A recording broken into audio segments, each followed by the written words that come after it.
भी ये मानने के लिए तैयार नहीं कि जनता ने उनको चुनाव हरवाया है और उल्टा वो लोकतंत्र और संवैधानिक संस्थाओं पर प्रश्न चिन्ह खड़ा करते हैं, तो इसमें बहुत बड़ी दिक्कत है।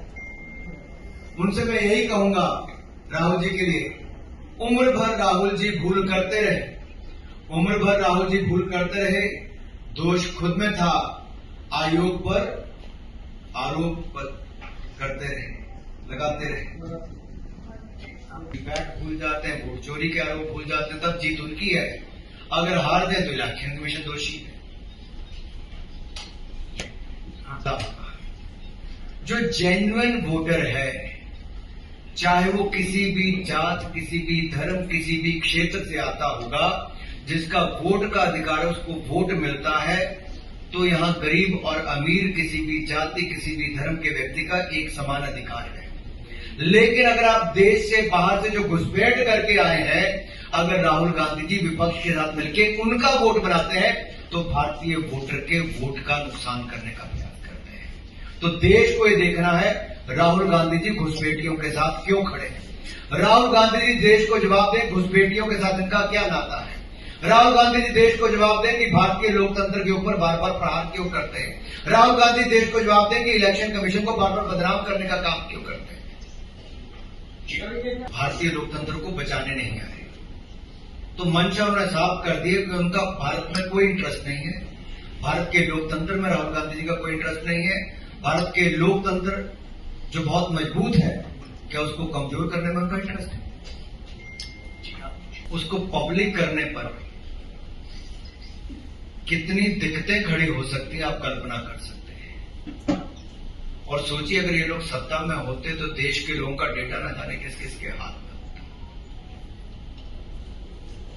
और केवल अपनी झूठी राजनीति को करने के लिए राहुल गांधी जी किसी के लिए भी संकट पैदा कर सकते हैं, किसी पर भी कीचड़ उछाल सकते हैं, किसी पर भी आरोप लगा सकते हैं, चाहे उसके बाद कुछ भी हो, अंत में माफी तो राहुल जी को ही मांगनी है।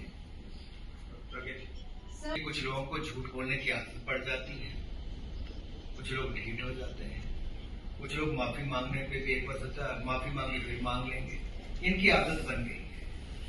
और देश ने इनका असली चेहरा देख लिया है कि ये केवल ड्रामा करने आते हैं, धमाका करने नहीं। ये केवल आरोप लगाने आते हैं, शपथ पत्र देने नहीं। ये लोकतंत्र को बचाने नहीं आते, बर्बाद करने आते हैं। ये केवल अपना टाइम पास करने आते, बाकी टाइम तो कहीं और जगह जाके बिता देते हैं।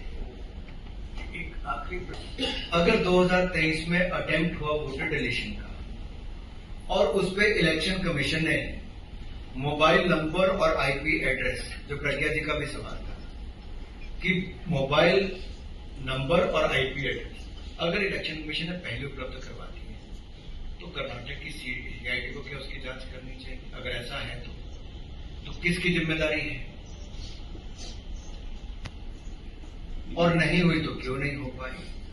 अगर ये सारे बात तो इलेक्शन कमीशन इसका जवाब देगा। मैं तो केवल आपके लिए इसलिए कह रहा हूं कि आखिरकार इलेक्शन कमीशन ने अपना काम कर दिया, और अगर इलेक्शन कमीशन ने कहा कि ऑनलाइन किसी का वोट नहीं कट सकता है और बगैर किसी को पर्याप्त समय दिए और उसकी बात सुने बिना उसका वोट नहीं कट सकता, तो फिर राहुल जी जो आरोप लगा रहे हैं वो निराधार है।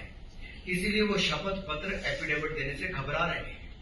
इसीलिए राहुल गांधी जी बार बार आते हैं, कई बार धमाका करने की बात करते हैं, ब्लैक एंड व्हाइट करने की बात करते हैं, लेकिन सब ब्लैक ही करके चले जाते हैं।